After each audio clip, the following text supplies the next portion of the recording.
Yes!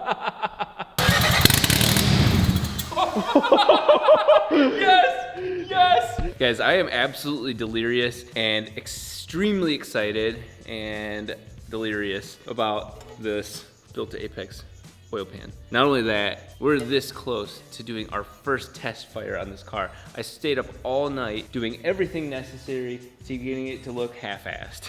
It's not completed, but the whole idea is that get the engine fired up once, a couple seconds, take back down, and then continue to finish all the fabrication for the rest of the week because of LS Fest in 4 or 5 days. It's going not well, but it is actually going well now. It's like pretty stable. Radiator fans, I had to do some modification because of the 10AN oil lines that are now on there. I've got Turbolone's whole turbo kit addition to the turbo, like all the water lines and everything like that I gotta still run. Some of that hardware's on there. Fuel lines, pretty close to finish. The nightmare underneath the car is no more. Thanks to Built to Apex, not only do we have a temporary front mount for the car, you can see it down there, so don't worry, that's the solution for right now, better than no solution. We've got a low profile oil pan. Absolutely, thank God it exists. He built it custom for me as well, so Nodder is a god. Thank you for making this possible. I am using some of the stuff off the 3-rotor for the moment, just for testing, because we all know it all works. Our biggest concern right now is the Adaptronic and the lack of my knowledge on using it. We're literally saying, hey, you were a car, be a different car now. And so I'm curious to see what sort of setup, or if somebody like me can set that up. We'll find out together. I'm wearing invisible glasses right now to protect my eyes. I am the last person that you would ever consider an expert on using gasket maker.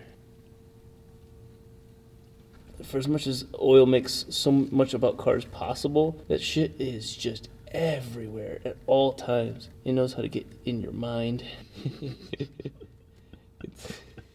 What the fuck does that even mean? Until you start laughing, what is he laughing about? And then wait, that doesn't even make sense.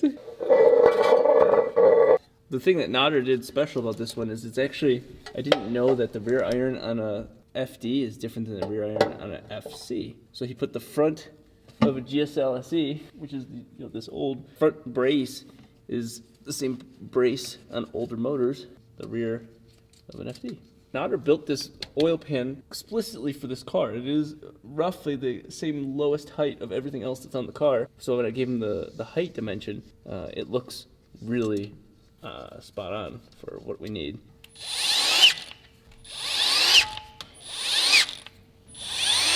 So a couple more things that are very interesting is that we did have to go back to the 3-rotors throttle bodies, an FD throttle body, oddly enough, just because the drive-by-wire system is so overly complex for this time. Like, I still have all the wiring, it's looped up and staved right here. GM didn't make it completely playbook, color it by number, and make it easy to decipher. So we're gonna go back to cable wire throttle, and we have to figure the pedal side of that out, but that's not for this video. I went and crimped these wires. I'm very proud of this. This is actually welder wire. It's pretty damn clean. Also tons of strands inside of it. This is 2 gauge. If you guys wanna see what I'm replacing, you will not believe this.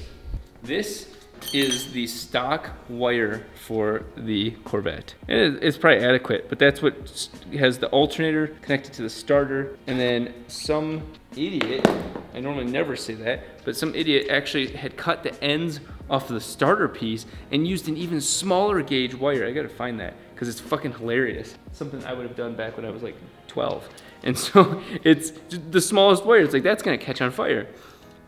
In this case, the goal here is to have a star pattern for the ground specifically. While we have power doing kind of a daisy chain from power to the starter, so we get that nice clean starter crisp response there, and then the starter to the alternator. All of that's going to be heavy 2 gauge, nice wire. But this is actually probably my favorite part of this whole thing. So ground wire hidden up through here, and then that's going to go and ground out to the rear rotor housing. And then that's where the ECU pulls its ground from. That's where all the sensor, technically all the sensor wires end up grounding to the ECU itself, but all of these grounds right here all go back to all the relays and everything like that to it as well. So everything comes from the center. Very, very clean. Very happy with how that worked in the 3-rotor.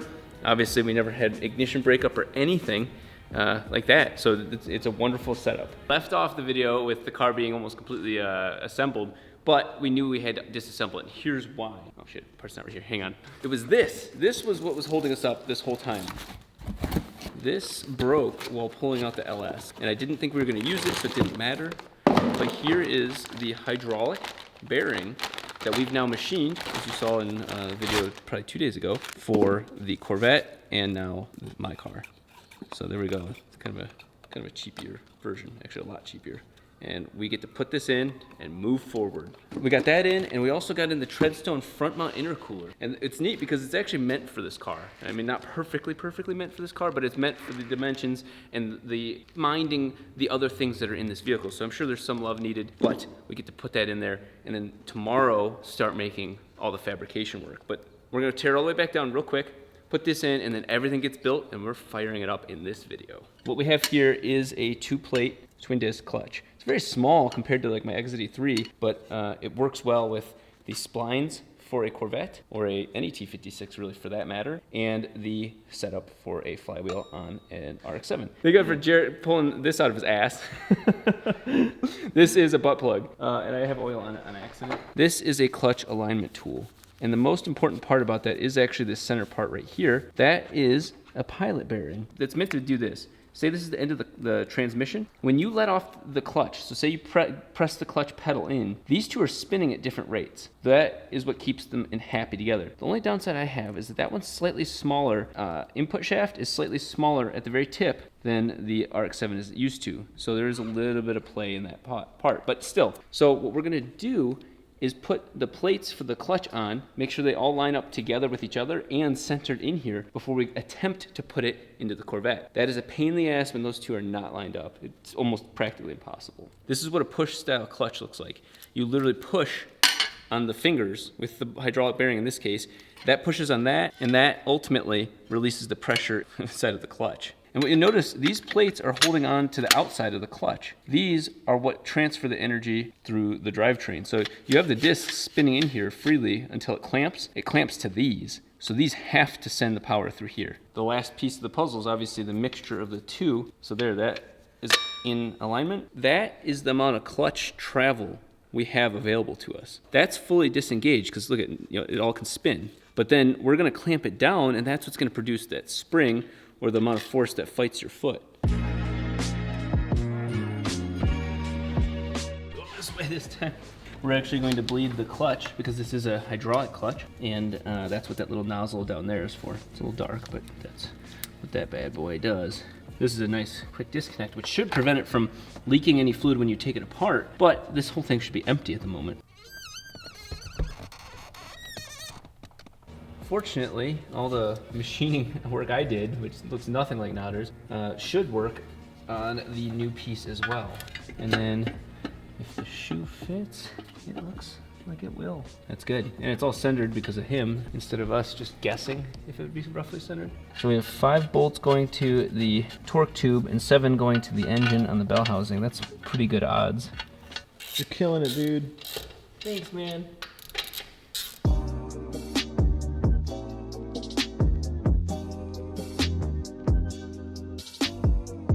Not gonna lie to you guys, this place looks like a casino. You can't tell what time it is, but a couple hours have passed. So we got the engine in, being gentle, everything actually came in pretty good. So engine's in the right spot. We got the top 2 bolts in.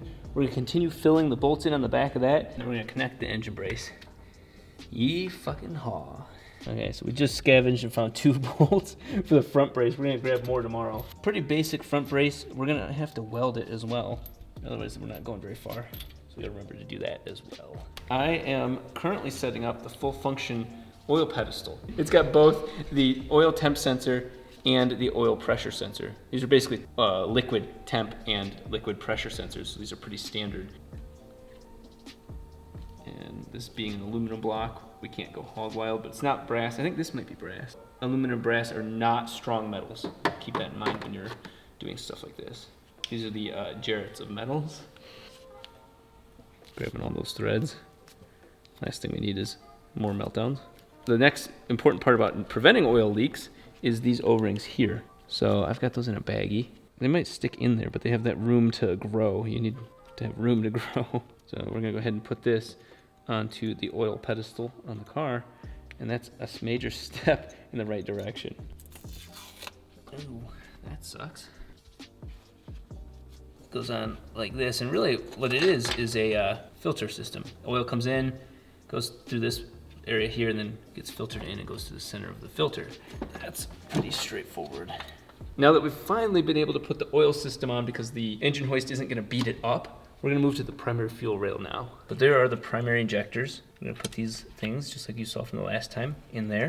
I didn't think about this ahead of time, but now it's kind of a curiosity to me. We are using 1300X primaries. For E85, that's perfect. Super wonderful control. The 1050s are the ones I run on my 3-rotor, and this is 30% larger, therefore 30% more fuel. E85 works that way. Same amount of control with E85. The downside, the gas tank in this car actually has 93 or 91 from being out in California. So we are going to use regular gas in this car. We have a flex fuel sensor from AEM. That's the whole reason we did that. So I'm curious to see how well these handle idling when the 1050s are just amazing for idle. They're massive for idling, and they do a wonderful job. They're a wonderful amount of stepping up and down. We will see how well 1300s idle. Be gentle to the O-rings. They're not wanting me to be gentle. Put that in there. We've got this wild looking thing here that is the primary fuel rail, but it's also got AN fittings. So we can put the bottom part of the peg in right there, tighten that, and then tighten the top one. I'm gonna take the tops off at the last possible second so that they don't get contaminated. Plop them on there. I put a smidgen of grease, and that made that much easier. A dab. I did a dab of grease. The whole plan here is to use the 3-rotor wiring harness. So there's gonna be a spare set of injectors and a spare set of ignition. 2 of those, 2 of these set aside. And that's obviously for future growth and expansion. Everything else is gonna be using the sensors that were on that car. So we've begun taking the 2 oil pressure and temperature sensors, put those on that oil pedestal. I'm gonna take the coolant one, which is right here, and put that onto the coolant sensor spot, which this is no longer the janky setup from the 3-rotor. This is not going on to the new car. So let me show you something that we're gonna do slightly different. Nauders has built an even more useful thing for the front of the engine. The one from Billet Boss is awesome, but I ran into a big problem with it. Those 2 ports are so close that 16AN fittings crash into each other. And there's nothing wrong with that. You can adapt that and make that work, and I'm sure that there's a slightly more narrow piece. I don't have access to that. And so given the time frame, the fact that these are in 2 different spots really helps big time. I will have to tap this for the correct fitting right here for the temp sensor. That also gives us more control as we go forward. So I can tap these for turbo lines. There's a lot I can do with this. And thankfully, this 3D printed piece is capable of handling the heat needed to make this vehicle drive. While I'm doing all of that, I've got the secondary rail already done, as we did in the previous video, but I'm gonna have Jarrett take some of these off and use some gasket sealer to finish them up. So I just went through and put all the gasket maker on all of these. Oh my God. Jarrett went through and put the gasket maker on all these. Well, I don't know what I was doing, probably snorting glue. We're gonna put this on the engine now. Please note, I am not using a gasket. This is a do as I say, not as I do, because I don't have a gasket. I will be getting one, probably from Mazda Tricks or something like that, or being a complete lazy sack of shit and just not running one at all. Remember, the goal is to get to LS fast. We're putting this lower intake manifold on. That is not the right bolt. And now I can make my fuel line go over like this. That's nice and tight. So while I work on cutting and then push locking these onto this little hose right here, Jarrett's gonna work on sealing up the upper intake manifold with gasket sealer on all of these block-off plates. While Jarrett is faithfully working on the intake manifold right there, I am working on these push lock fittings for the fuel system. And so the challenge I currently have is how close they are. And that's a great challenge because I like compact setups. So I just push this one on. I think what we're gonna do, I have 2 solutions, but this one's my first solution. The tightest radius I can get away with on this 3/8" hose, it's gonna bend down towards the motor on this area down here, so it'll give this radius even more room. If that seems to still be too aggressive, I've got the other solution right here. Solution number 2 is this one. They're both side fed, so it's just 90-degree, nice soft bends right there. And it's a little bit more obnoxious from an engine bay standpoint, even more functional, less bending on the hose.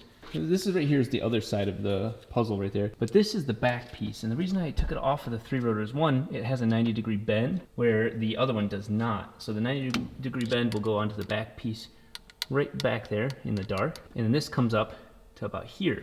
That will then connect with right here. And even though it has that quick fitting, it has a beautiful blue 6AN for the rest of the journey. I come bearing gifts. There's that pedo stash. It's so funny. The guys on the live stream roasted him for having a pedo stash, and it shows up on camera, but it is not. I swear to God, he doesn't have that in person. It's just like the shadow of my nose or something. Yeah. I don't know. So I put those 3 bolts. Do not drop those in there. I just don't like This is a perfect example of what I was telling you earlier, where I hold on to one thing when it's not necessary. This one's definitely gonna fall in there. Be careful. Okay. Those nuts with the tops on them. Those are front. Yeah, those are the stock ones. It's perfect timing because I need to see if the flex fuel sensor, which I already knew the answer, needs to go underneath here. So that is good. AEM's flex fuel sensor, the savior of this entire vehicle, because we're going to be running both types of fuel, as I've just realized, fits the EFI setup to 6AN. What I do want to point out, guys, now that you can see it, somebody's going to have not seen the previous video or anything like that, and they'll be like, oh my God, you're putting it on the feed line. Yes, I am, because there is only a feed line on a Corvette. Yes, I will be doing the whole feed return line and going for tons of power, but I truly am curious to see how this powers the RX-7 heart in a Corvette body. That's the flex fuel and temperature sensor both built into one thing, and then the pressure sensor. Corvette should maintain 55 PSI flat. That's its pressure regulator. Here comes the crowning moment. A lot of times while I'm working on this, all I'm thinking to myself is, it's an RX-7, it's an RX-7, because it is a Corvette, but everything that we're doing is still like typical RX-7 work. So we're gonna attach this piece that miraculously worked from the 3-rotor to this car. RIP 3-rotor. We'll get a little bit more creative, especially when these stock lines are no longer our choice of weapon, because they sadly won't be the perfect solution forever. But let's start bringing in the wiring harness, because I'm curious to see what it looks like. I want to see what the bonus parts looks like, and that gives Jarrett and I some tasks to work on as well, because I'm going to have him take 2 of the AEM coils off of this piece. Really, we bought a piece of metal. We might actually make our own plate, because this is heavy duty, but it's not meant for this car. And I'm sure there's companies that sell these, but we'll make our own with this setup to store our 4 coils on the top of the motor. Hey, I'm on the other side now. A couple of neat things. The 3-rotor's a longer engine. I don't know if you can tell that. Well, this is obviously the coil packs, so we have a lot of room to put that somewhere. I didn't expect it to be this much. I thought we'd have some challenge. I'm gonna clean it up. By that, I mean just let people stop bitching by just hiding it. The transmission is gonna be an interesting situation because it is still connected to the stock ECU, but I think the stock ECU can put out wheel speed, and maybe the Adaptronic can adapt to that. I guess the choice I'm gonna have to make very, very quickly is which rotor is which from the 3-rotor to this 2-rotor. Because right now we can do 1 and 2, 2 and 3. Get really stupid and do 1 and 3. No reason to do that, but all the injectors are right here. So I'll probably do this set, but then that means that the 3rd rotor is sitting out in La La Land, and that's not presentable. One of my favorite upgrades on an FD RX-7 is the thing that goes in here. Some of you may guess it already. It is the air temp sensor. What's so important to me is the stock FD air temp sensor is slow acting. So what happens is your air temp changes, intercooler, boosting, whatever. Say your intercooler is too small for your turbo, your temps are going to fluctuate, and you need to know that as quickly as possible because that directly relates to your fuel ratio. What we're going to do is use the AEM. We gotta go to my little box of AEM. Here's the air temp sensor, and I can tell it's a fast acting one because it's got the sensor itself is caged but exposed. It's a massive upgrade for fast reaction. It's just seriously, I watched it on my old Power FC when I made that upgrade years ago. It's the perfect sensor. They come with a bung, and if we had more time, we would weld this bung into this right there. Last 5 minutes off camera, we were able to get this welded in. Our buddy, he goes by a nickname of JB, and he's a weld business, so his last name's Weld, or at least that's his business name. Helped fix this for us, given the time-sensitive nature of it. I mean, seriously, guys, let's be honest. How often do you take off air temp sensors on manifolds? Don't answer that. We got fuel temp, fuel pressure, oil temp, oil pressure. The coolant is something we have to deal with separately. That's a whole fun issue all by itself. Jarrett was working on the coils. We had a cool solution for those, but we're going to require us doing some really shitty fabrication. The last piece is let's put the alternator in. That is something that looks so good. In retrospect, it's probably better for the alternator to have it closer to the center of the alternator. But that's nice and tight right like that.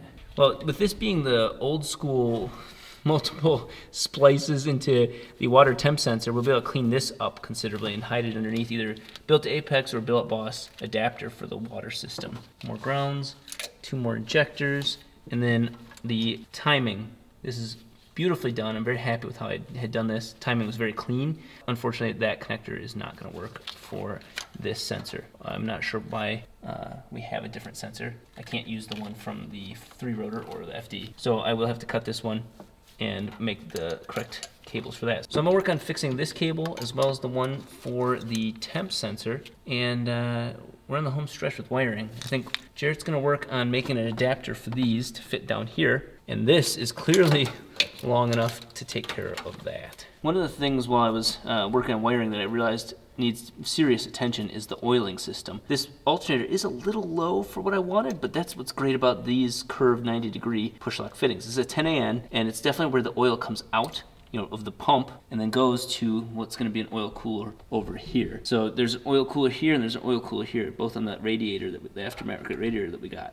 So either one can really, to me, either one can feed and return. The return line, I think I'm going to make this one, the top one, because it's going to come straight over here and then go to the oil filter. It's 4 in the morning and Jarrett's gone to sleep. We're taking shifts right now. The cool part is we're making serious progress. It's just a little bit slower than I anticipated because of the weird things that are unique to this build, particularly using the Corvette clutch. That just threw us for about 5 hours of just ridiculousness. And then right now it's actually smaller stuff. Just for example, I just repinned this. That's the AEM Deutsch connector for the intake manifold temp sensor. Look at this. Look at the alternator. Got a nice connector on it. Got a ran down to the alternator down to the starter to the battery, all the way up here, straight to the block, and then the block stars out from there. So pretty clean setup there. I've got my magic list of things to do, so I'm gonna hammer through all that before we start the car. So it's now about 5 in the morning, and I'm currently working on the GT35-84RS, putting all the fittings onto the core. God, that's beautiful. It's going on 9 in the morning or something like that, pulling an all-nighter. I've gotten crazy enough to start doing fabrication. This is for mounting the coils to the side of the motor at the lower part underneath the spark plug openings. We'll see if this is actually a smart idea in a time where I'm not sleep deprived. I also did something really weird, and the problem with that turbo and that manifold is that turbo does not like exiting oil. That oil return line hits, no matter what you do, it hits that aftermarket twin divided exhaust housing. So I ended up finding a piece off of the LS. Here, take a look at this. It was part of the EGR valve, and it actually was close enough to the oil angles, like to get around the T4 flange and everything. I did have to heat it up and move it a little bit. It is not ideal, but for making it to LS Fest, it works. I probably broke some OSHA laws, but look at that. That turned out pretty good. Mounts on the iron right there and right there. It clears the plug for the radiator drain, fluid drain, but pretty clean and definitely holds them. It's not ready to run yet, don't get excited, but what I'm about to do, plug in the power and ground and just do a quick see if the starter works. I have my double battery post set up for now. It's gonna eliminate that sooner or later, but right now these are quickly becoming the good ones. All right, let's just see. Again, no ECUs plugged in. Well, this one is, but that one's not. And all I want to see is if the engine will just turn over. Okay. Since that didn't work, what I'm going to do is try shortcutting of all of it myself. This is kind of a cool relay setup. I think it's something neat that these smaller ones can actually be put in accidentally, reversed, and they still actually perform the exact same way. That's a really neat feature about these. I don't know if the bigger ones do, but the smaller ones definitely do. Yeah, they can be put in reverse as well. So that's a kind of a neat feature of these 4-post relays. It's going to be this one to this one, but really, I think this one just needs power. Maybe it's this one. We'll find out together. It took me a little while until I realized that the clutch pedal has to be pushed in. I'm so not used to having cars that are fully functioning, so check this out. Bear with me. Now I'm gonna press the pedal. Oh yes. This is day 723. I ate Jarrett for sustenance. That's Jarrett's. I can hear his echo of his laugh. It's like his ghost is here with me. Guys, the good news is, as you saw me earlier, Jarrett hasn't even seen that footage yet. That was last night. Today has been massive progress as well. I just finished up the oil lines. These are the first generation oil lines for this car because I'm curious, will the oil cooler inside of an aftermarket radiator be enough to handle a small rotary? So again, I'm just wiring them and running them so that way they don't touch anything that moves or rub and then burst open.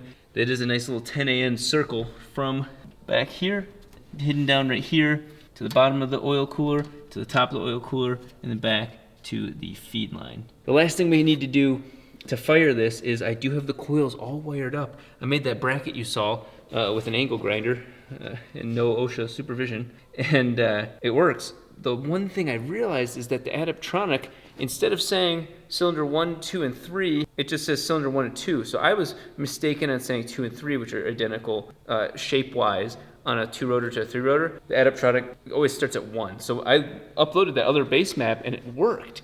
I've updated a lot of these sensors. I think we're really, once I swap the coils around, I think we're ready to fire. I do have to put spark plugs in, coils, and then let's fire it up. Sure, I just got finished making this. Is the ECU, on most modern ECUs, grounds signals to tell the relays to turn on. In this case, the fuel pump on the Adaptronic says go to ground. That's the signal to start the fuel pump relay. Well, that requires the relay to have 12 volts to make the little magnet pull the relay. The Corvette, on the other hand, requires 12 volts. So the 12 volt ECU on the LS6 says, hey, 12 volts, fire up the relays. So the relay on here is expecting 12 volts. What we did is we actually made a relay, which is simply one electrical signal turning on the path for another electrical signal. We made it basically an inverter, meaning that put in a ground signal and out pops a positive signal. So let's test it. The Adaptronic should turn on. We should hear the fuel system on the Corvette prime for 5 seconds, which is the Adaptronic's standard designation, and then turn off. Here we go. There we are, there we are. That was it. It worked. That worked. It was, okay, it wasn't 5 seconds, it's 3 seconds or something like that. Oh, it's getting close. It's so close, so close. That's the stock Corvette fuel system being managed by an aftermarket ECU. We should see, actually we'll fire up the laptop, make sure we see the fuel pressure that the Corvette claims. It claims 55 standard no matter what. Well, we have a fuel pressure sensor. Let's verify. There you go. 65. Yeah, there we go. This will be the first Corvette in the history of C5 Corvettes, or really any mainstream production Corvette, to get the treatment it's about to get. 2-stroke oil in a Corvette. It feels so weird doing it to a Corvette. As Jarrett mentioned earlier, we do not have an exhaust. We literally just have the turboblown header just shooting out. Do we even have the exhaust wheel on the housing? No, we just have just straight out. So you'll know when this car fires up. Okay, so we do see oil temp kicked on. It's got manifold air temp. Fuel pressure's good, 12.5 volts. Throttle position. Jarrett, can you do me a favor and grab the throttle and just rotate it? Rotating it? Okay, good, yeah. That's still from the 3-rotor, everything, but it's reading correctly. We don't have throttle control because that wire's not set up yet, but I'm just curious to see what happens.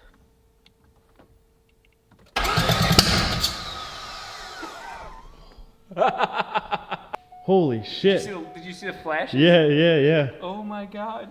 Whoa. Yeah, I gotta film this.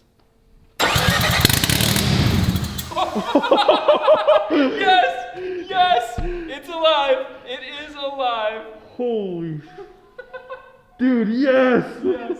No exhaust, no nothing. That's literally just right up and open. That is a rotary engine inside of a Corvette. Oh my god, dude. Yes. First start. I was able to get it at first start. Dude, I played with that trigger setting while we were doing that off camera. So it was the first start. Holy. Oh my god. Hell yeah. That is. Oh my god, dude. How many pounds of boost was that pushing? That was 0 PSI. There we go. 3 days before LS Fest. We've got a hell of a lot of work cut out for us, but you have a running, idling, I turned it off, rotary Corvette.